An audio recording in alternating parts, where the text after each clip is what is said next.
This is a recording of Victor Wuamett, who's a longtime Subud member, helper. He's also a writer and he's published one or more books. And Soon to be filmmaker. filmmaker. Okay, good. Uh, can we start by talking about how you found and came into Subud? Yeah, we could start there. Can you hear me okay? My voice Yeah, sounds funny to me. Okay, hang on. You know, we could start there. What I'd really rather start with is just to remark on how dynamic this whole Subud experience has been, still is for me. Uh, I've been doing Ladihan almost 60 years, and I am amazed at it just keeps growing and just keeps going on and getting bigger. It's like every day of your life or every Ladihan you've done has been necessary to prepare you for the moment you're at right now. You know, yeah, you maybe have that experience yourself. I have. Yes. Yeah, yeah. It's like, and I don't know how anything could have prepared me for the experiences I've been through recently. It's like, I mean, yes, I had miracles occur in my early Subud life, and I've had miracles occur just a year or two ago. You know, it doesn't stop. But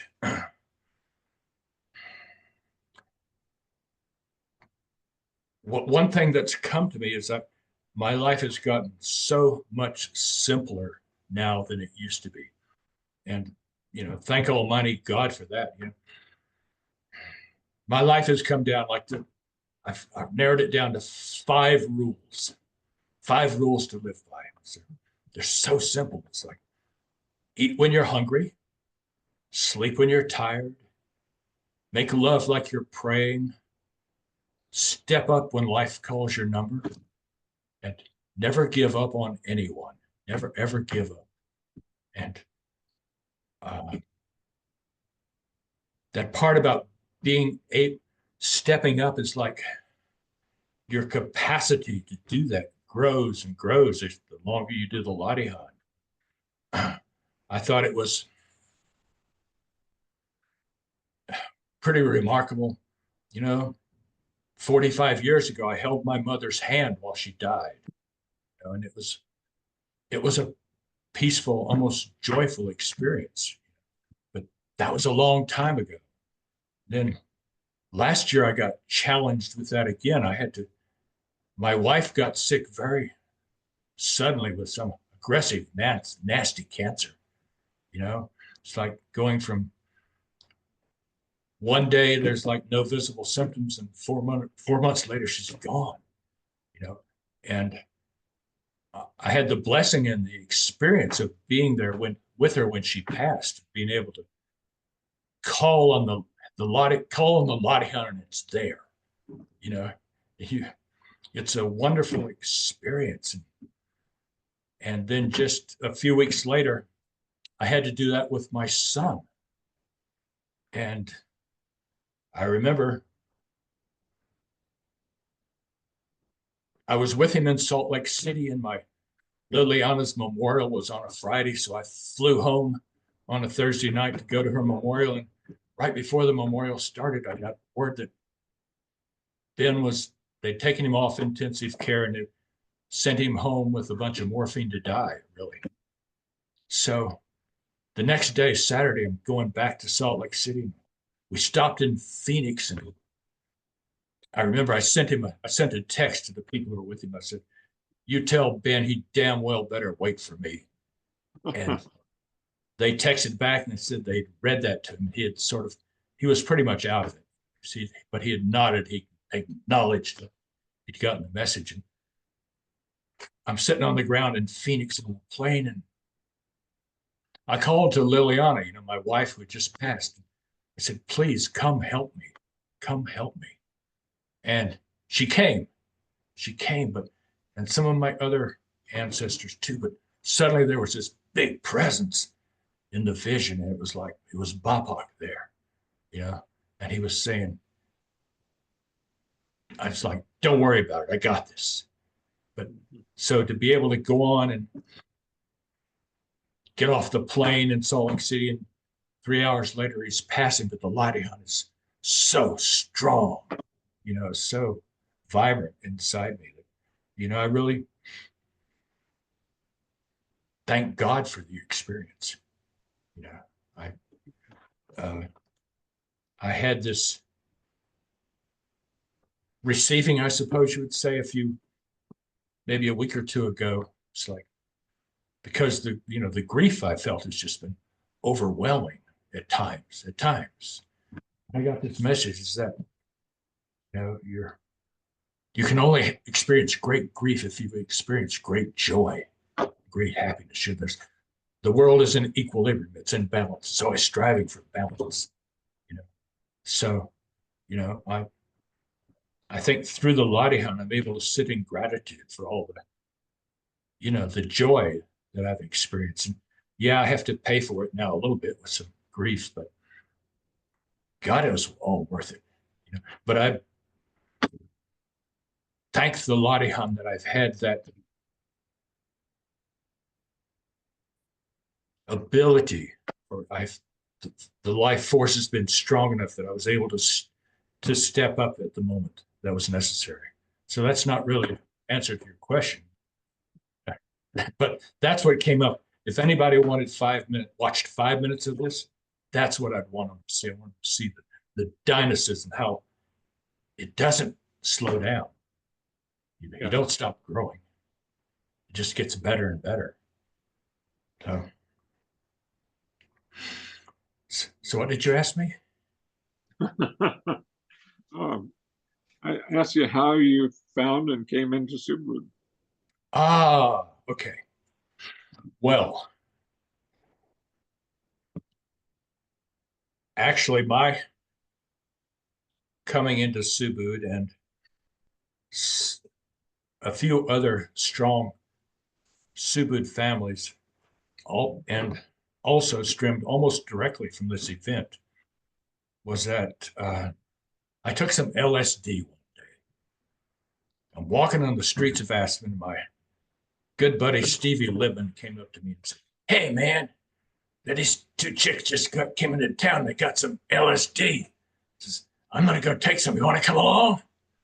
I said, "Of course." You know, I'd never done that before. So, of course. So I went up to these two chicks' houses and I just never left. One of them was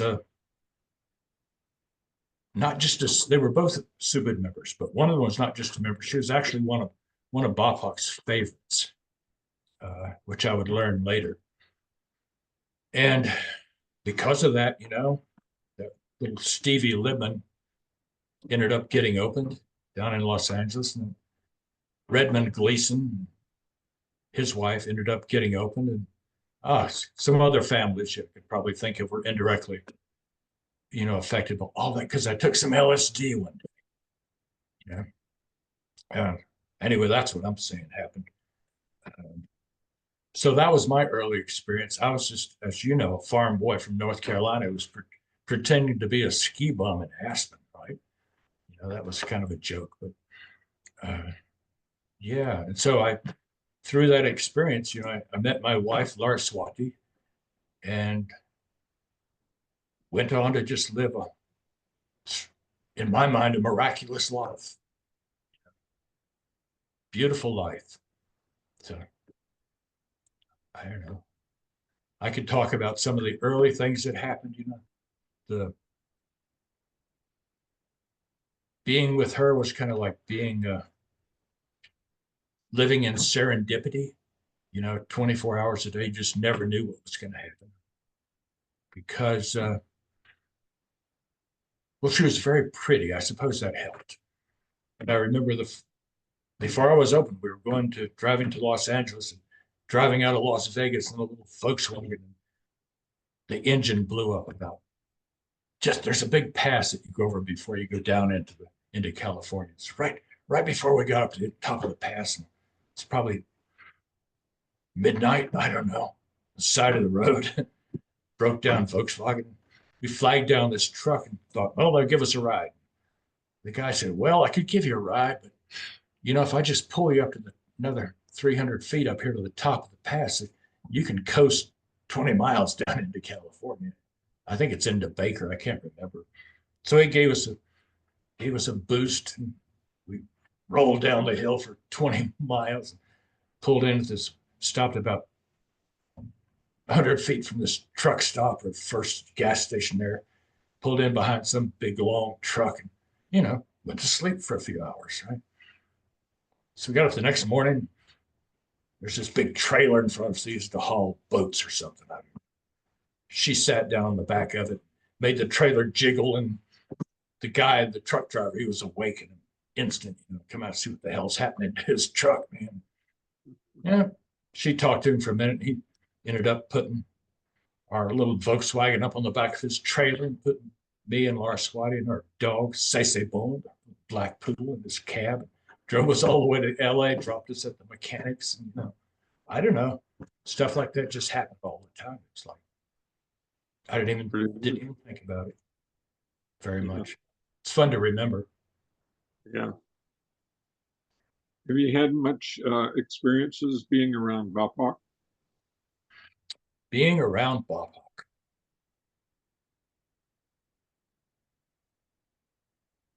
Yes. That's kind of a complicated story too. Anyway, so yes, we went to the World Congress in Jakarta, Cilandak. What was that, 50 years ago? I don't know. Anyway, 1971.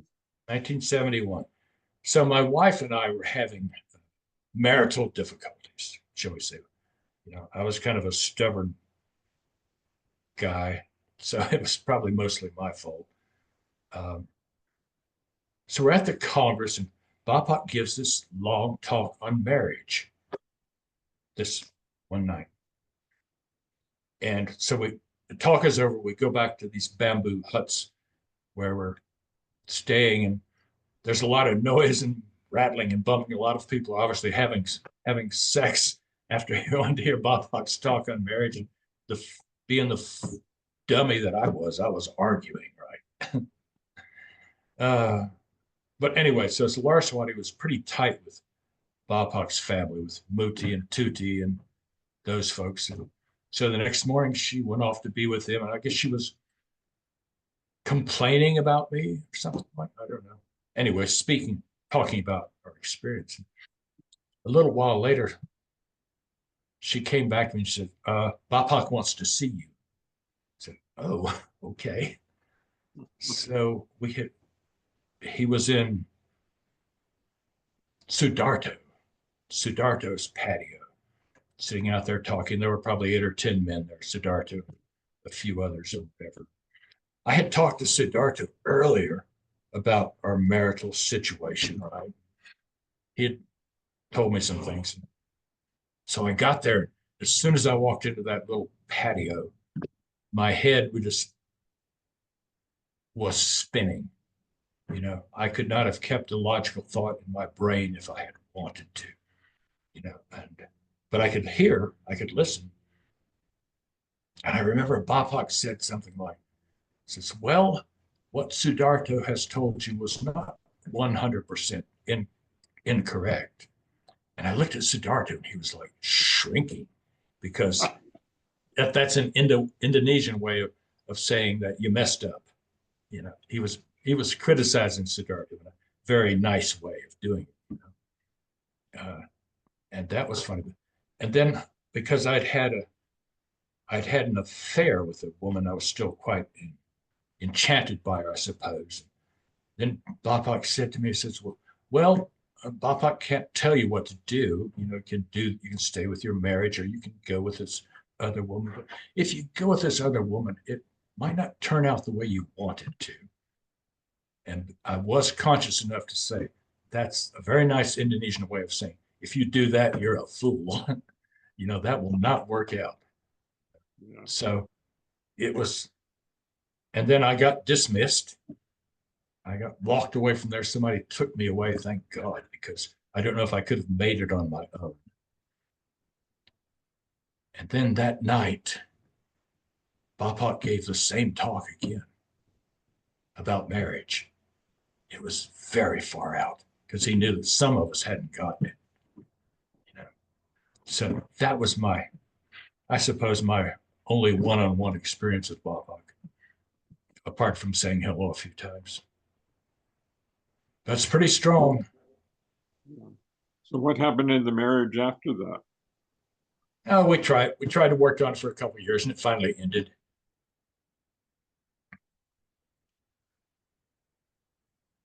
So, other experiences of BIPOC? I don't know. I experienced one very, to me, remarkable miracle. It was actually before that. We were returning to Los Angeles from having lived in North Carolina for a couple of years. I mean, anyway, so we stopped over in Aspen. I went skiing. I probably skied one of the steepest hills in the world. And I was a clumsy skier, but I got down. I'm okay. We're at the top of this other hill. It goes down to the lodge. We're going down to have some coffee. Laura Swati skied on ahead. And I came behind her. And I hit the first or second turn and I fell down. I fell down a lot. It wasn't, wasn't amazing. And I remember looking up in the air and one of my skis was kind of windmilled. It was like, wasn't right. And I rolled over and I landed on that leg. It was like this incredible jolt of pain I'd never felt, expected to feel anything like that.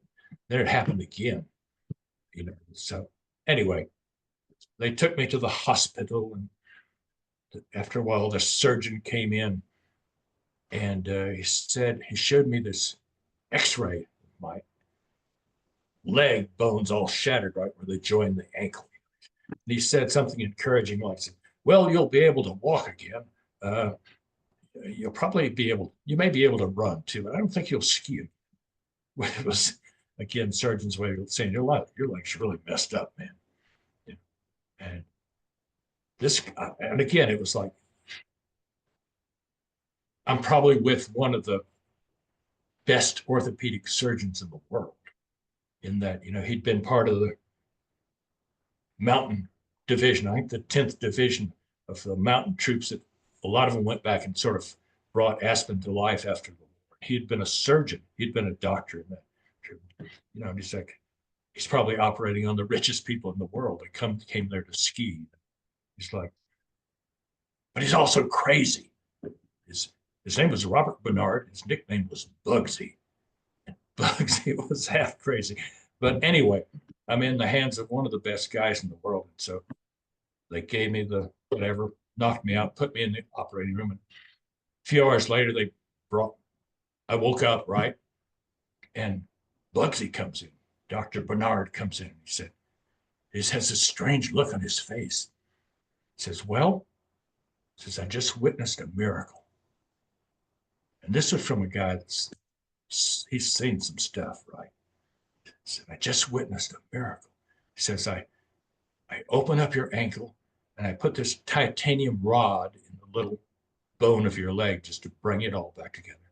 He said, "When I did that," he said, "it was like a magnet, pulled all these pieces of bone all back together, just where they should have been." He says, "I looked at it. I said, I can't do any better than that. So I just sewed you up and put a cast on your leg." I said, "Okay, Bugsy, thank you." But to have somebody who's seen all of that crap say, "I've just seen a miracle." Okay. But I'm sure Laura Swati was out in the waiting room praying, and she was pretty well connected. So he had some help. I don't know what else to tell you. Any kind of unusual experiences that you've had? Like Say that again. Yeah. Say that again. And any kind of unusual like out of body experiences or anything like that? Oh, I don't know if it's out of body. Kind of, kind of just felt out. It's happened twice. One time I'm both in cars. One time I'm driving down the road and somebody made a left turn right in front of me. I think I was just pulling out to pass and they turned. And I had this experience of turning the wheel, turning the wheel, turning the wheel, and it's like swooping. It's like I was in the air almost, you know. And we missed the car and and happened to hit a ditch or something. But it was, oh, okay, I could do that. And then just a couple years ago, it happened again here in Albuquerque. It's like I'm just going down this busy street, and suddenly there's this truck going fast. He's making a left turn. He's not coming in front of me. He's coming right at my driver's door. You know, it's like, again, it's like, you know, somehow, I don't know what happened. Somehow he definitely missed me. You know, I went over the curb and back down on the street and I made a mistake. I stopped because there was a driver behind me that got very confused by it all. He ran into me. It was all fine. But yeah, I don't know if that was like out of contact with the world, you might say. But So how did you get involved in writing novels? I've always been a writer ever since I was in high school. I went to journalism school. I worked for newspapers for a little while until I realized how little money you made. And I did public relations for LA County for a couple of years. Uh, but I always had this sort of these stories burning inside me, you know. And then one day, I just, oh, I know. I went to a class at San Jose State University in San Jose. It was a creative writing class. My first assignment was write the first chapter of a book. I was okay, that's pretty nebulous. So I sat down and did that and I turned it in. The next week, I went back into class and he gave me mine back last, maybe after class or something. He said, you know, if you can finish this book, you can get it published. I said, oh, okay. So I just sat down and kept on writing. And I did finish it. And he did sell it. And he got me a 3-book contract, as I recall. So I wrote 3 books. And it was like this intense period of maybe 18 months or 24 months. I wrote these 3 books. I didn't rewrite almost anything. I just wrote them. And, you know, they all got published. I did a pretty good New York publishing house. They didn't sell very many. So it didn't like it changed my life for the better. Then I wrote a 4th one and it didn't sell. So I sold real estate. So Yeah. do you feel like in your writing that the body hand helps that in a way, or does it have Uh, any effect? in, yeah, indirectly, it has helped shape who I am, and who I am comes out in the writing that I do. Yeah. So, but in terms of nothing different than any other writer experiences. Everybody has the experience of their characters coming to life and talking to them. And, you know, that's pretty common, you know, so, but yeah, no, maybe it kept me from writing some things that I might have, you know, in terms of not wanting to alienate people's sensibilities or, or I don't know. It's probably affected me a little bit like that. I asked Antoine Predock that one time. I said, well, you know, how does your Lottie affect your work? He says, well, I do my Lottie and I do my work. That's probably my experience as well. Yeah. Yeah.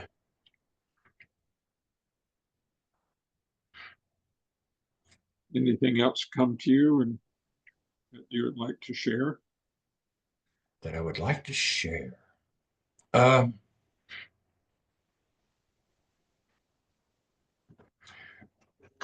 well,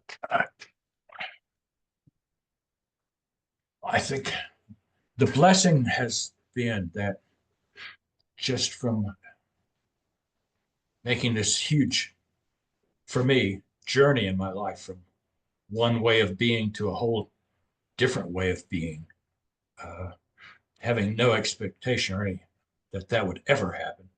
I mean, your father was a little connected to the esoteric world, or that's maybe not the right words, but he was an explorer, right? He was a seeker, right? Yeah. But yeah, I didn't have, really have any of that in my background. It's like, oh, I suppose I was pretty naive. I just accepted what happened, as I went along. But noticing the incredible changes in myself that I've observed going through the various stages I had made, I guess it wasn't a mistake. I made uh, when I was 60, I entered into a very short, tempestuous marriage with a woman I had originally met on the internet. And anyway, we got together in New Mexico, Taos, and I had the experience of having my heart broken, my expectations shattered. And then I went through a period of maybe a year, and my old buddy Nick Harper helped me with it a lot. Nick's left us now, but Nick was like, you either loved him or you hated him, and I happened to love him. But I had the experience of suddenly, maybe a year, burning through the vegetable level, the level of the feelings, the level of the outer heart of that gets us so can get us so twisted up. It was like uh, in very intense experience, and I came out the other side, you know, able to re-enter into I guess, the more of the nature of the animal world, the animal spirit within us, and through a wonderful last marriage, able to go through that and emerge maybe into to some taste of the human element, being guided by the human element. And none of it was quick. I mean, none of it all took 60 years, right? It all took a long time, but to have the wonderful experience of going through that, it wasn't wonderful at the time, but looking back on it, you get filled with gratitude for the things that have helped shape your life and bring you to, you know, a state of somewhat equanimity, of peace and as I went through in the last year of I undergoing some great tests, and you come out on the other side and say, I am alive. I am still filled with the power of God. I am still guided, even more so, you know, by the life force. It's, whew. So I think the one thing, if I was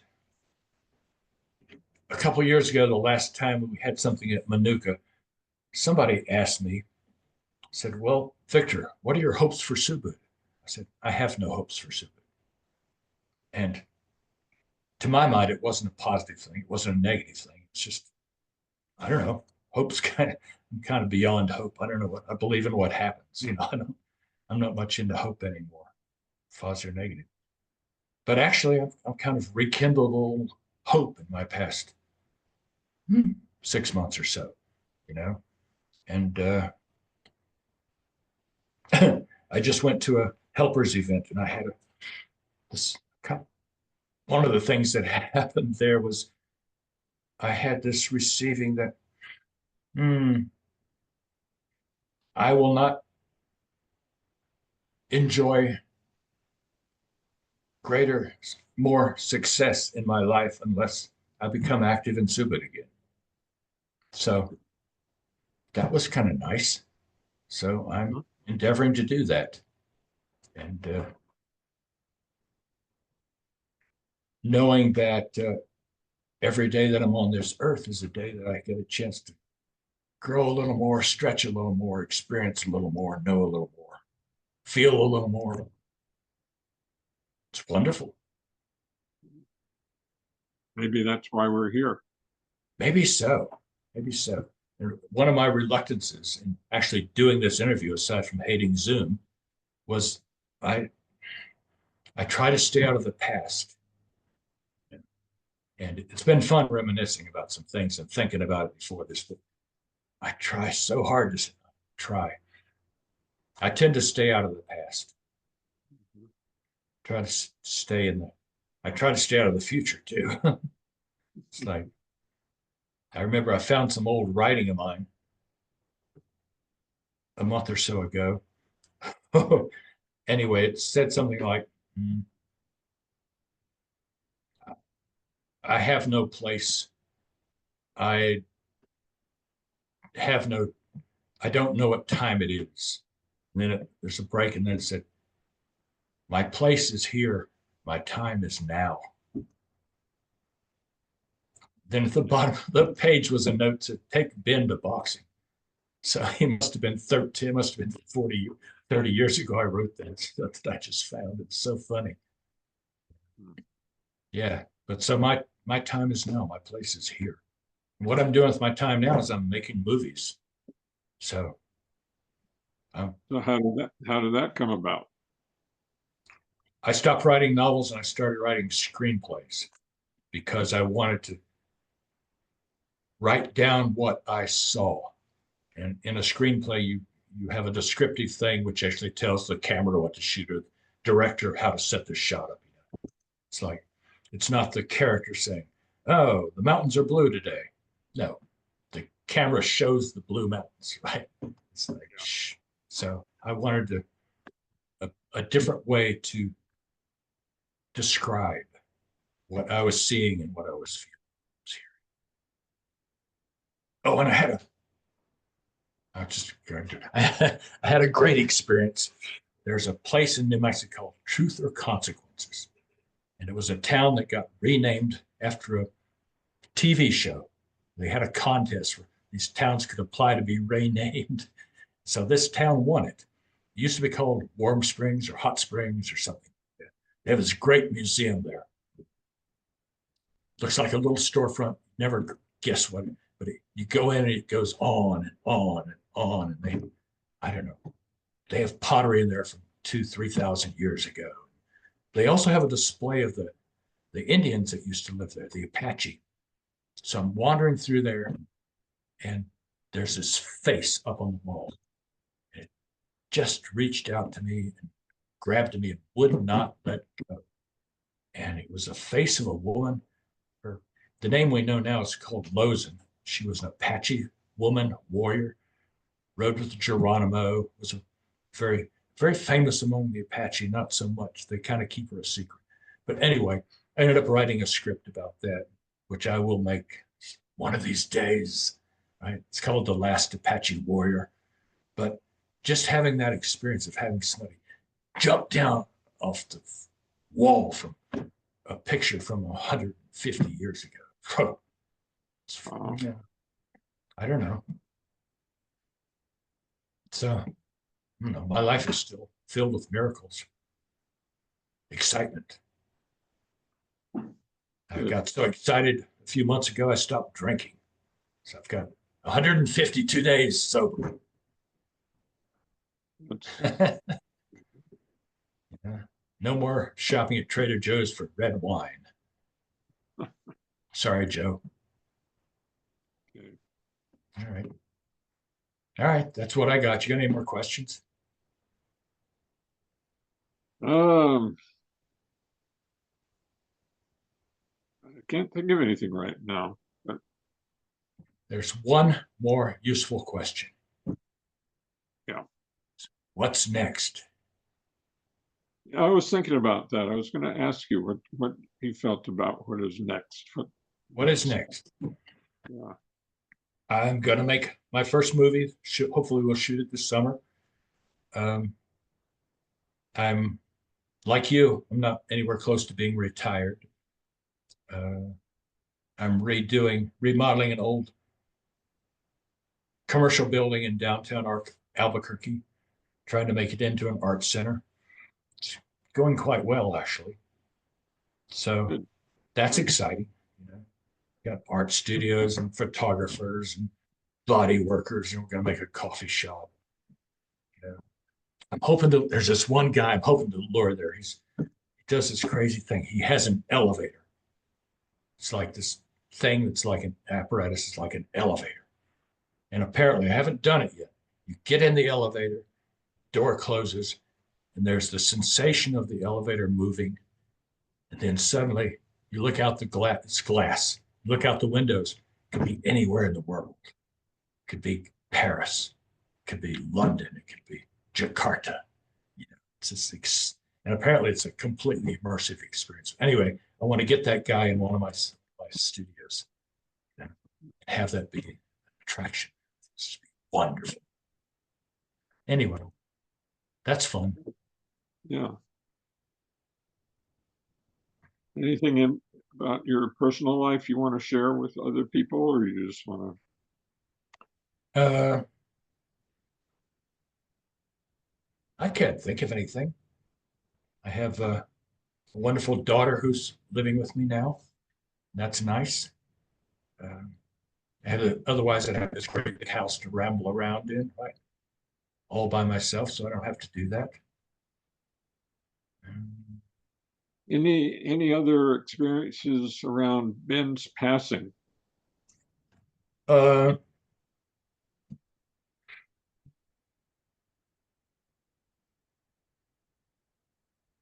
experiences around. Oh, well, one thing, not too long after he passed, I'm walking around in my driveway, I guess, and suddenly I feel his presence beside me. And then he says to me, he says, I've been assigned to you. Okay. All right. So yeah, I experience him now and then. You know, it's kind of funny, he had a memorial service up in Portland uh, about a month ago now. It was at one of the music clubs there, the Mississippi Studios, I guess, where his band had played quite a few times. And Jesus, there were like 300 people there, packed the place, and then saying, "My God, you're having a memorial and people are paying $20 a pop to come to your funeral." You know, that's pretty good, right? But it was his band played his songs. It's a beautiful experience, really beautiful. I could definitely knew that he was there watching, great amusement. I had the only guy that sang some of his music instead of Ben's music, sang one of his songs, and there was a reason for it. But he said, "Yeah, I met Ben years ago. We were doing this open mic kind of thing." He said, we went on and did our show, and then his band came on and did their show. And says, I'm talking to him afterwards. And says, well, we're all part of this Portland music community now. I guess we're all going to be friends. Ben said, no, we're not friends. We're competitors. I said, oh, yeah. That's the spirit I like, you know? But yeah, he pops in every now and then. Yeah. He seems to have had an influence on a lot of people. I hope so. I hope so. You know, with rare exceptions, that's the only music that's ever in my head. His songs, and hopefully they're doing pretty well. Maybe they'll support my retirement and Yvonne's as well. Yeah, and I have gotten a sense of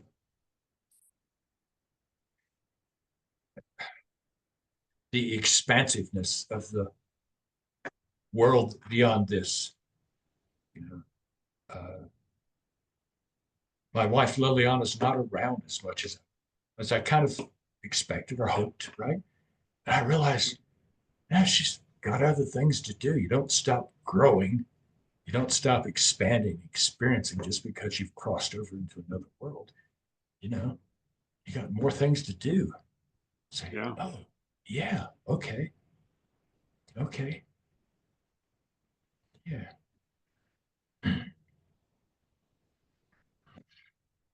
So we're going to have her in about 10 days. We're going to have her last birthday party here at our house. Her family's coming in. It might be the last big celebration of that, that whole family unit stuff. So we'll see if she shows up, see if anything happens. I Yeah. imagine I expect she'll be here.